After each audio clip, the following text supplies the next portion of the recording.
I'm Daniel Walton, I'm the founder and managing director of OLPRO, and here at OLPRO we design, we make and we sell tents, camping equipment and particularly things around VW campervans. This year we're really proud recipients of the Queen's Award for Export, which is something that we're really proud to win because we're really proud exporters. And when we started the business, we very much wanted to ensure that the product that we designed, it's standout product, it's very different to other products that's out there on the market.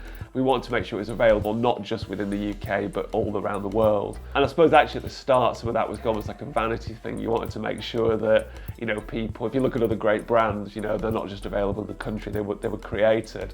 They're available around the world, and we just had the same vision of OLPRO, that our products would be able to pick them up as further afield as in South America, New Zealand, Australia and such. So yeah, that was very much in our minds from day one.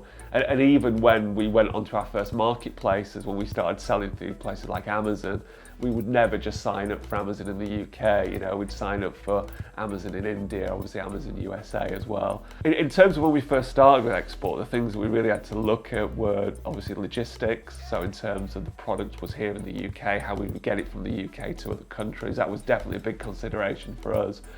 We do sell a lot of products that are relatively lightweight, but obviously the larger tents that we sell, the larger Campervan Awnings are quite weighty.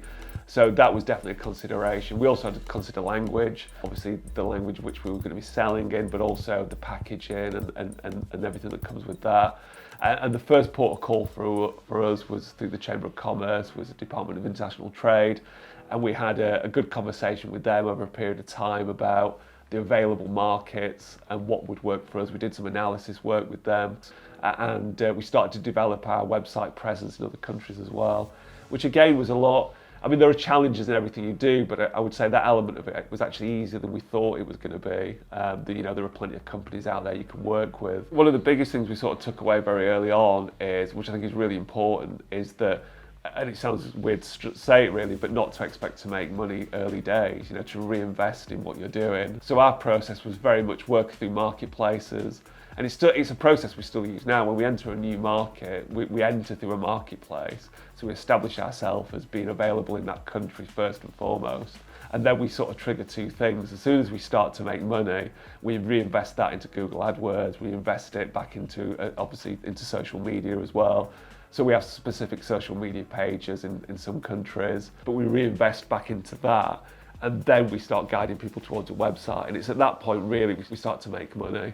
As a business, we're 10 years old now, so we're not really new anymore, but you're always going to have struggles, aren't you? And I think that when you look at what we've gone through over the last few years has been a really sort of different set of circumstances. So obviously, COVID has been a really interesting one in that, 18 months ago, I was stood at the NEC caravan show with a lot of other people in this industry, and we were talking about this strange virus in China and how it might affect supply because the Chinese have got this virus and they can't get things to the docks, not knowing that within a month's time, it'd be affecting us in such a way that, our industry effectively closed down because people couldn't go out. So obviously, selling a tent to somebody who can't leave the living room for 6 months is a difficult sell.